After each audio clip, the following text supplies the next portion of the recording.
Well, I'm sorry, Kendall Regan, but now that you are gone for a little bit, this Walk and Talk MGTOW belongs to the community. So I'm gonna take full advantage of it and post as many videos walking and talking.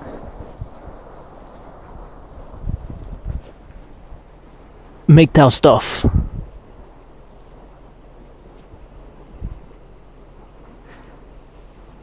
So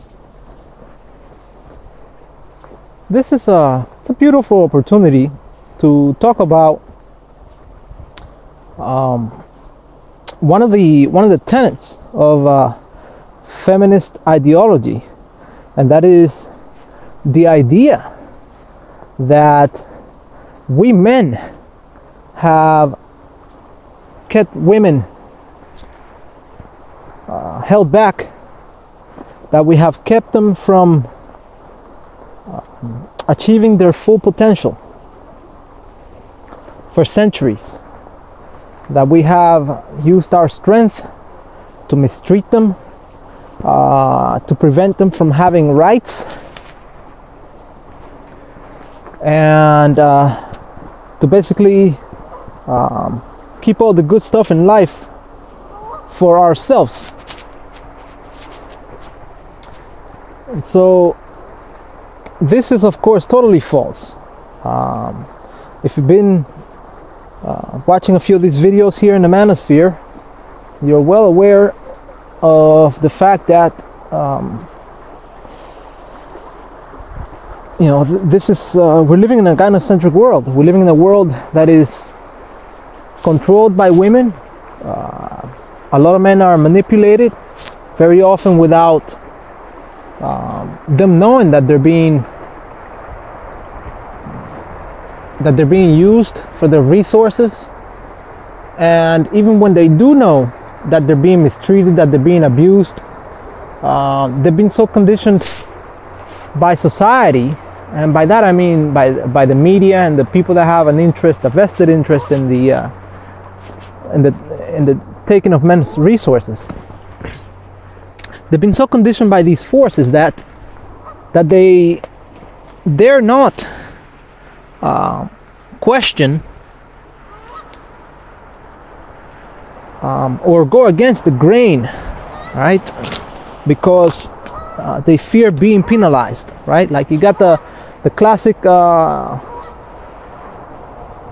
case in which a man goes on a date. He knows that if we are to assume this idea that men and women are equal, and that she has a job just like he does, and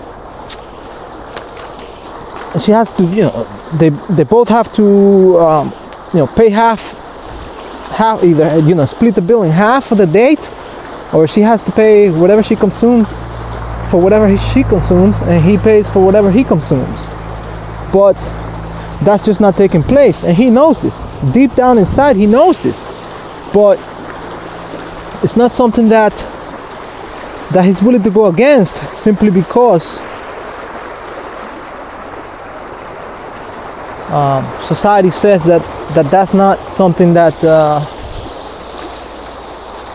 he should do, right? He should just accept reality as it is right now, and please her in every way. So this idea is totally false. This idea that we've kept women chained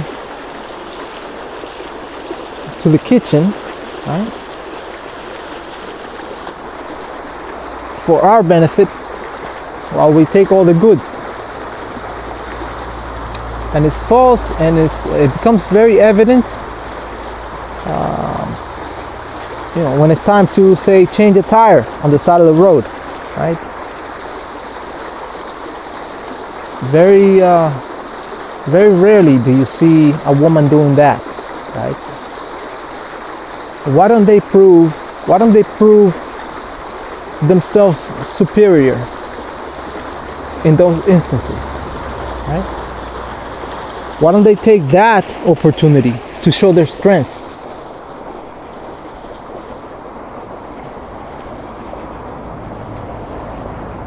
to show how much character they truly do have, to show how responsible they can be for themselves, how self-reliant.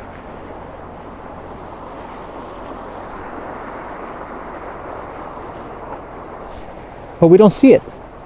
We don't see it. We don't see equality showing its head in those occasions. We don't see that.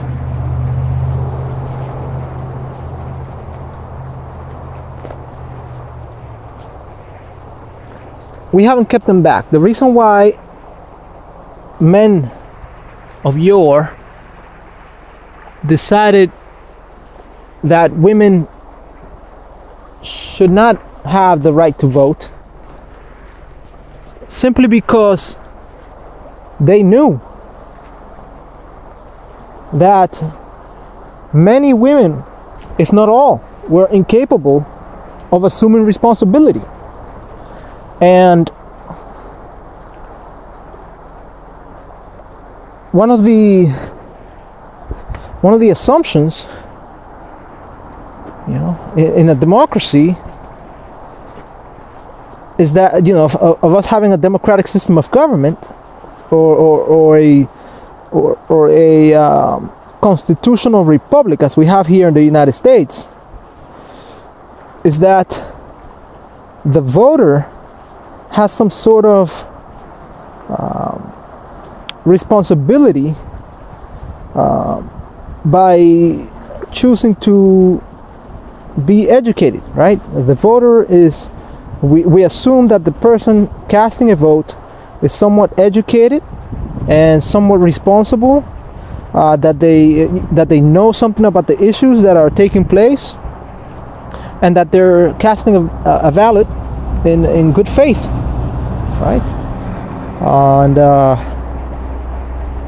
many women simply choose to remain ignorant, to look deeper into the issues that affect us all, right?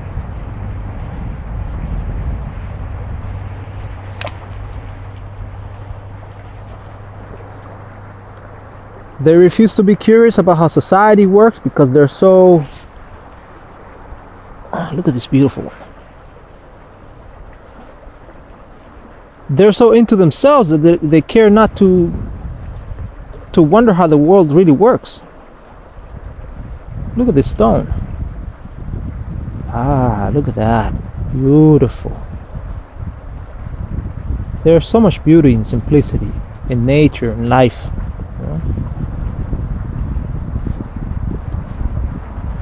Every one of these rocks tells a story.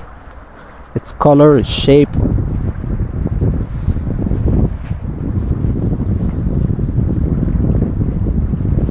You have to wonder where they all came from, right?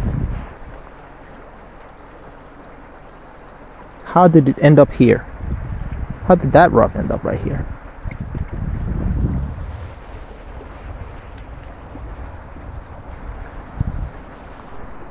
And it's this curiosity of man, right?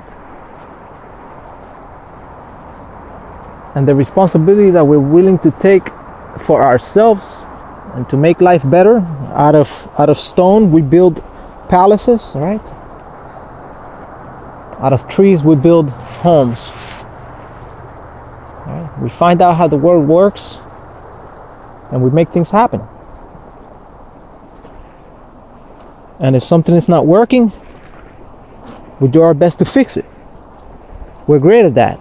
As men, we are great at that. We are great at fixing things. It's in our nature.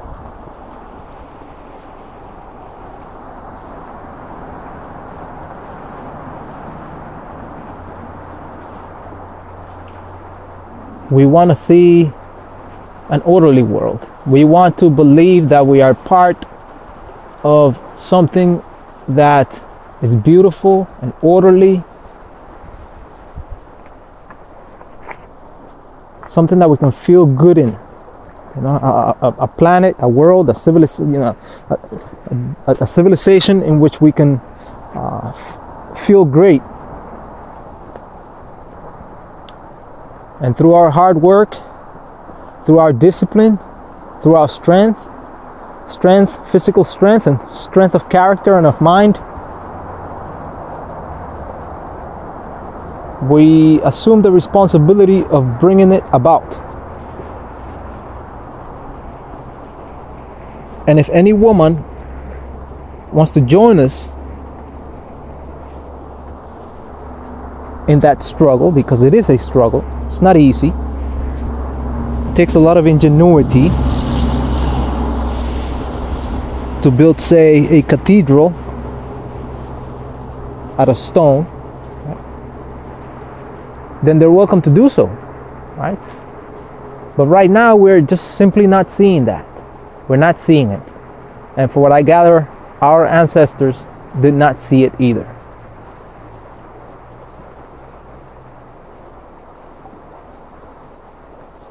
And so we're forced to move on. We're forced to go our own way.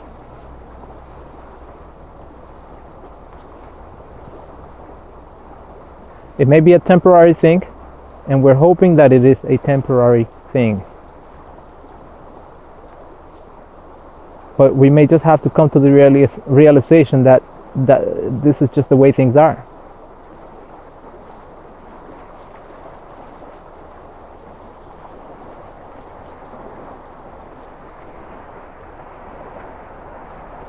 And if that's the case, then, you know, we're men, we're strong, we're prepared to make it, you know, make it through. We're prepared to accept it as it is. But we'll have a clear mind as we approach the future, because we will no longer be confused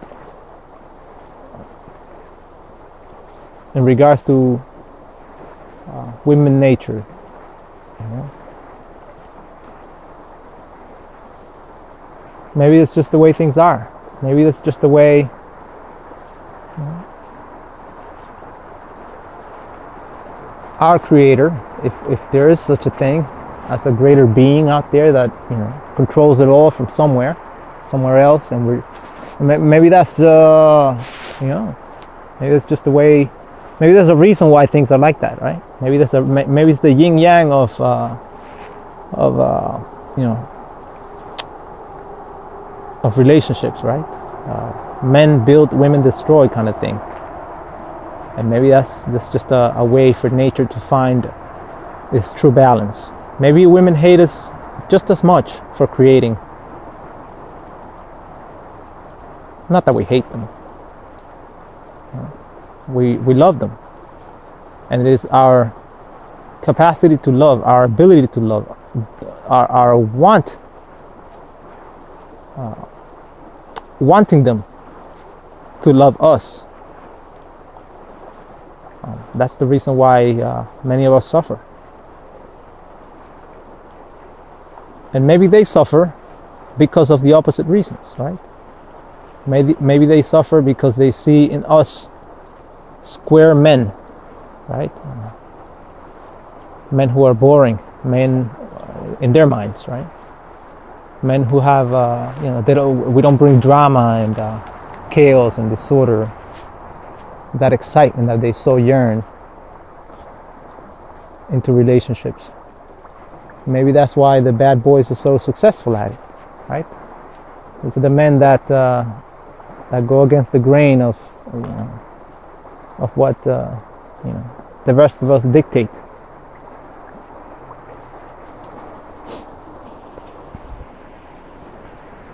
So maybe they suffer just as much, but because they're weaker, they don't really tell us directly. Instead, they have to resort to trickery and deception.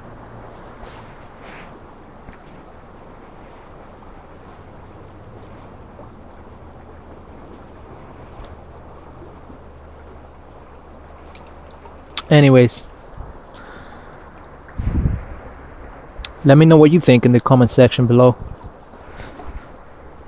Thank you for watching this video, MGTOW.